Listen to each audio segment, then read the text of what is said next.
3 కిలోవాట్లు 300 యూనిట్లు నెలకు కరెంట్ ఉత్పత్తి చేసుకునే ఏర్పాటు మీకు కూడా ఇస్తాం. 78,000 రూపాయలు సబ్సిడీ ఇస్తాం. 78,000 రూపాయలు సబ్సిడీ వస్తే మీకు అది ఇంకొక 70,000 80,000 అదనంగా ఖర్చు అవుతుంది. మీరు అది పెట్టేసుకోగలిగితే ఇన్స్టాల్మెంట్ బ్యాంకులో డబ్బులు ఇప్పించేస్తాం.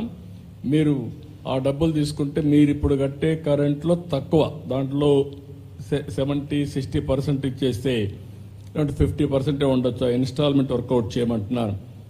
అప్పుడు ఏమవుతుందంటే మీకు 4-5 సంవత్సరాల్లో మీ అప్పు తీరిపోయి తర్వాత కరెంటు ఉచితంగా మీరు చేసుకోవడమే కాకుండా ఇంకా ఎక్కువ ఉత్పత్తి చేస్తే తిరిగి డిపార్ట్మెంట్కి ఇస్తే మీకు అదనపు ఆదాయం వస్తుంది. ఇది ఒక మార్గం.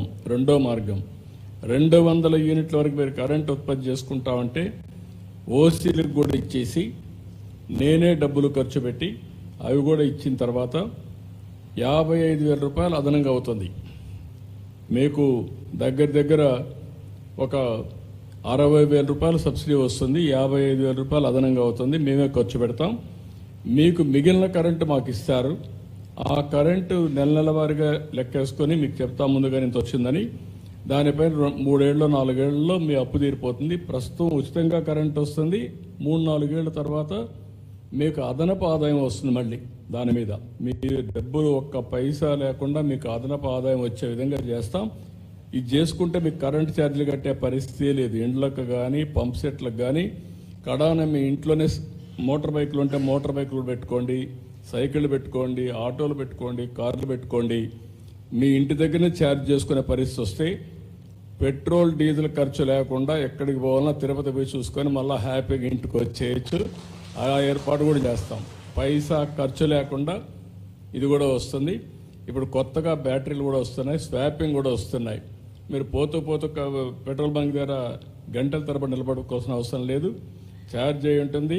నీ బ్యాటరీ ఎక్కడిస్తావు, ఇంకో బ్యాటరీ తీసుకుంటావు, మళ్ళీ వెళ్ళిపోతూ ఉంటావు. ఆ సిస్టమ్స్ వచ్చేసాయి కాబట్టి ఛార్జ్ కూడా వస్తుంది. కాబట్టి ఇది కూడా ఏర్పాటు చేస్తున్నాం. ఇది కాకుండా ఇప్పుడు గ్రీన్ వెహికల్స్ కొనుక్కుంటే 100% ఈవీ సబ్సిడీ ఇచ్చాం. మీ వెహికల్స్ కన్వర్ట్ చేసుకునే పరిస్థితి కూడా ఉంటుంది.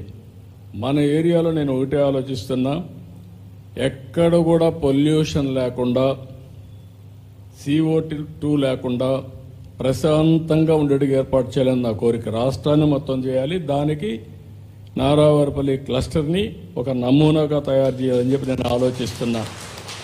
దీంట్లో రెండోది కూడా మీరు ఒకసారి గుర్తుపెట్టుకోవాల్సింది ఏంటంటే దగ్గర నేచురల్ ఫార్మింగ్ కూడా వెళ్ళిపోవాలి. ఇప్పుడు నేను చూశాను ఇక్కడ ప్రకృతి సేద్యం అన్ని విధాల ఆదాయాన్ని వస్తుంది. ఇప్పుడు మనం ఒక స్టేజ్కి రీచ్ అయ్యాము. నేనే ప్రారంభించాను. దేశంలోనే ప్రపంచంలోనే నేచురల్ ఫార్మింగ్ అనేది ఎక్కడ కూడా మందులు కొట్టకుండా వ్యవసాయం చేయడం. దీనికి ఎప్పుడో నేను శ్రీకారం చుట్టాను. 5 ఏళ్ళు గ్యాప్ వచ్చింది. బట్ దాన్ని ఎవరు చంపలేకపోయారు. ఇప్పుడు మీకు ఏమైందంటే సర్టిఫికేషన్ చేసేస్తున్నారు. ఏజెన్సీలు వచ్చాయి.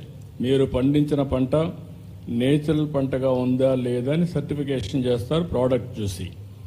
రెండోది, మీ పొలంలో పండించిన పంటని ట్రేసబిలిటీ అంటే నేను భోంచేసేటప్పుడు ఎక్కడి నుంచి ఫుడ్ వచ్చిందో చూసుకునే ఏర్పాటు వచ్చింది. ఇప్పుడు అంటే దాని మీద హిస్టరీ అంతా వస్తుంది. QR కోడ్ కొట్టేస్తే దాని హిస్టరీ మొత్తం చూసుకోవచ్చు.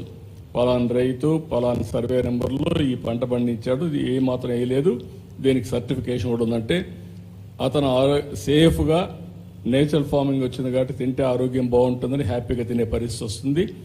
Lot of demand. ప్రపంచమంతా కూడా ప్రకృతి సేద్యం వైపు మొగ్గు చూపుతున్నారు. దానికి కూడా శ్రీకారం చుడుతున్నాం. మన ఏరియాలో నేనేం చెప్పానంటే మొత్తం మైక్రో ఇరిగేషన్ అది కూడా 5 ఏళ్ళు పడకేసింది. ఇప్పుడు అందరికీ ఏమంటున్నా 90% కదా మన సబ్సిడీ 90% సబ్సిడీ ఇచ్చేస్తున్నాం. అందరిని పెట్టుకోమంటున్నాం. అందరూ పెట్టుకుంటే ఆటోమేటిక్గా మీరు పళ్ళ తోట వేయండి, మ్యాంగో వేసుకోండి. ఇప్పుడు మొత్తం వ్యవసాయం మారిపోయింది. మొన్న నేను చిత్తూరు జిల్లాలో రివ్యూ చేశాను. ఒకప్పుడు వ్యవసాయ రంగంలో ఎక్కువ వరి, చెరుకు లేదంటే ఇలాంటి పంటలు ఎక్కువ వేసేవాళ్ళు. ఈ మధ్యకాలంలో మొత్తం హార్టికల్చర్కి వెళ్ళిపోయారు. పండ్ల తోటలు, పూలు, కూరగాయలు, సెరికల్చర్ వీటికి వెళ్ళిపోయారు. 18% జిఎస్డిపిలో హార్టికల్చర్ వచ్చింది, 18% డైరీ వచ్చింది. అంటే డైరీ వల్ల రాష్ట్రంలో అంటే గ్రాస్ డొమెస్టిక్ ప్రోడక్ట్ అంటే మీరు ఆదాయం వచ్చేది ప్రజలకి డైరీలో వస్తుంది, వ్యవసాయంలో 2% వస్తుంది. అంటే వరి కానీ చెరుకు కానీ ఇలాంటి పంటలంతా 2% వస్తుంది. ఈ రెండులోనే 36-37% వస్తుంది. కడవన్నీ ఇండస్ట్రీస్, సర్వీస్ సెక్టర్ అవన్నీ వస్తాయి. ఇక్కడికి మీరు ఎందుకు ఆ మాట నేను వాడుతున్నానంటే రాను రాను వ్యవసాయంలో పెనుమార్పులు వస్తున్నాయి. డైరీ సెక్టర్ వల్ల 15 రోజులకు ఒకసారి మనకు ఆదాయం వచ్చే పరిస్థితి వస్తుంది. ఫుడ్ హ్యాబిట్స్ మొత్తం మారిపోయినాయి. దీనివల్ల మొత్తం ఎక్కడికక్కడ మీరు చూస్తే పెద్ద ఎత్తున పళ్ళు కూరగాయలు వీటికి వెళ్ళిపోయే పరిస్థితికి వచ్చాం. అది కూడా ప్రకృతి సేద్యానికి పోతే 30-40% అదనపు ఆదాయం వస్తుంది, ఖర్చు చాలా తగ్గే పరిస్థితి వస్తుంది. మీరు ఎవరైతే దీన్ని కూడా నేను చూశాను, నిన్నే ఇచ్చాను.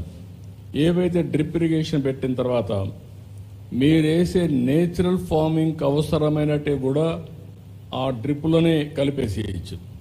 కలిపేస్తే మొక్క ఎక్కడుంటే ఏళ్ళు ఎక్కడుంటే అక్కడికే అవి వెళ్తాయి. మీరు వేసేది కూడా వేస్ట్ కాదు. రెండోది ఇంకొక పక్కన మీరు చూస్తే కొన్ని టెక్నాలజీస్ చాలా వచ్చేసాయి. డ్రోన్ పంపిస్తే లేదంటే సెల్ ఫోన్లో ఒకసారి టెస్ట్ చేస్తే పెస్ట్ ఉందో లేదో చూసుకోవచ్చు. మనం మ్యాంగో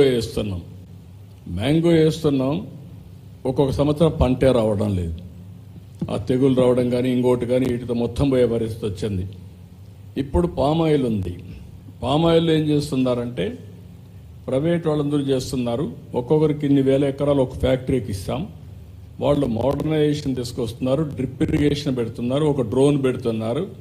ఆ డ్రోన్ పైన ఎగరేస్తే ఏ చెట్టు అన్హెల్తీగా ఉందో అనారోగ్యంగా ఉందో ఆ డ్రోన్ ఐడెంటిఫై చేస్తే ఆ చెట్టు దగ్గరికి టీమును పంపించి ఆ చెట్టునే మళ్ళీ రెక్టిఫై చేస్తారు.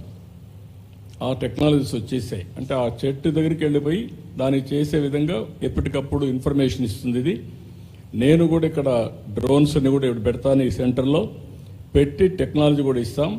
ఒక్కసారి నెలకొక్కసారి 2 నెలలకొక్కసారి మ్యాంగో ట్రీస్ అన్ని చూస్తే ఏ చెట్టుకు ఎలాంటి డిసీజ్ ఉందో చూసుకున్న తర్వాత ఆ చెట్టుని కరెక్ట్ చేసి దానికి మందేసే పరిస్థితి వస్తుంది. దాన్ని కరెక్ట్ చేస్తాం. దానివల్ల మీకు పంట ఏమాత్రం దిగుబడి తగ్గకుండా రైతుకు నష్టం లేకుండా వచ్చే పరిస్థితి వస్తుంది. దీనికి కూడా శ్రీకారం అన్ని పంటలకు అది చేద్దాం. డ్రోన్స్ కూడా విరివిరిగా ఉపయోగిద్దాం. మనం ఉపయోగించి మోడర్నైజేషన్కి వెళ్దాం. ఇంకొక పక్కన క్యాటిల్ షెడ్స్ అందరికీ